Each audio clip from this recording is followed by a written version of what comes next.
I have been anticipating this workshop for the longest time. I'm really extremely excited. Barry Goldblatt is an amazing agent, and Libba Bray, she's a best-selling author. Like, I can name so many books of her. I'm gonna go with the diviners.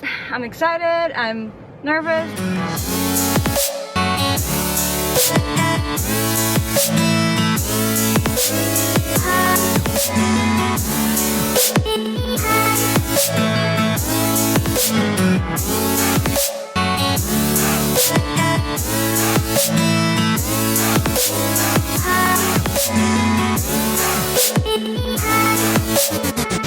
I just got my critique.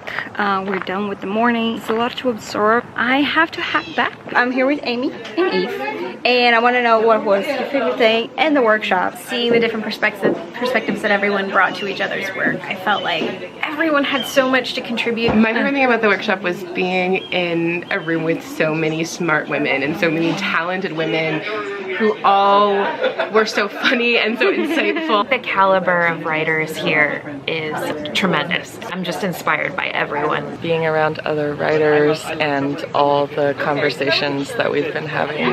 I loved meeting my fellow writers. Everyone has such a unique story to tell and such a unique path that it's very inspiring and encouraging to be around you all. Just the joy, the camaraderie, the inspiration that comes from being around other writers. I think the obviously the mythology and certainly the Hollywood presentation of writers is always, you're sitting in a room by yourself with a computer, which is the work, right? That is where the work is. But I find that writers really are a social animal in a lot of ways. Once you get them together, they really can help each other. I mean, it really isn't. There's a weird value to community that I think most writers don't think of. You know, writing is such an isolated experience that to be around other writers is reminds you that you're part of a larger story.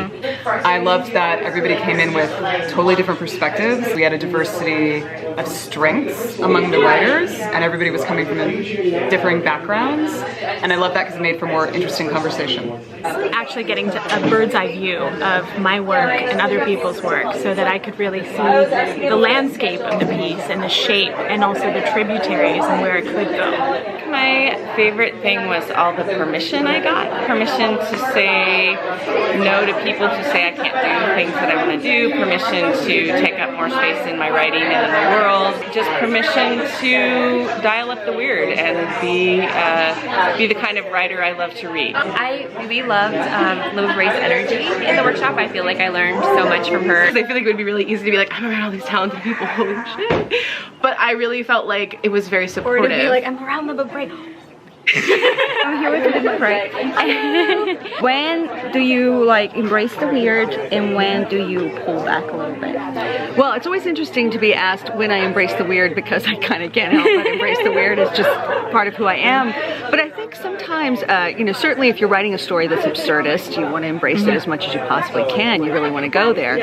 But when we talk about what's weird or letting our freak flag fly, I think what we're really talking about is giving ourselves permission to be ourselves in the writing. Anytime that weird is firmly grounded in some kind of personal truth and emotion, when it's connected, that's great.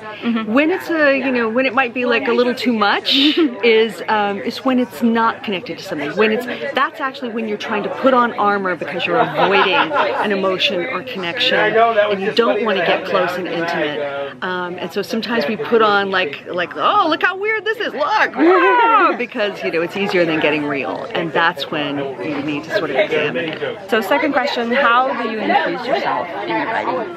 That's a great question, and I think that is simply a process. We talk about challenging your status quo, questioning your status quo, and what that means is that you're constantly asking yourself questions, because as writers we make conscious decisions and unconscious decisions, and so a conscious choice is my characters are going to go to the ball. An unconscious choice is perhaps you've written something and you don't realize that you have protected yourself, or you haven't really been honest about characters' choices because you're not being honest with yourself.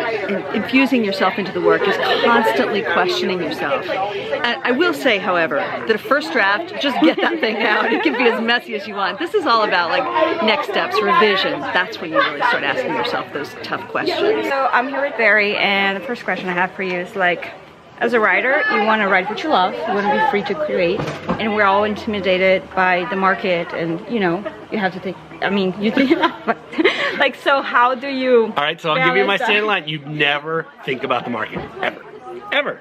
No matter if you... No, it doesn't matter, because just because you think that's the market today, it won't be the market tomorrow, it won't be the market next month or next year. What you see is the marketplace. Publishing works 2 to 3 years in advance. Yeah. So what you're seeing selling in the marketplace is what we bought 3 years ago, and it's not what we're buying right now. So I really do remind people, it's like you just can't count on what the marketplace is, because it's irrelevant. How do you think diversity is going? Obviously it is finally something that we're all looking at, and it's important, and there are steps being taken that should have been taken a long time ago. It's not going to go fast, and it's not going to go smoothly, because revolutions never do. But I do think that there are a lot of us agents and a lot of editors who are aggressively looking. Own Voices movement is a very important movement, and I do think it's happening. But it's also not just about the writers. It's also about, diversifying publishing itself. And that's a much more long-term, it's going to take a longer. Making sure we get editors of color and editors from different backgrounds and different experiences. The thing we have to keep remembering is we really have to do this because our readership is diversifying. We have to adapt, we have to grow, we have to change, and it's upon us. And again, it's something you have to actually make an active part of what you do.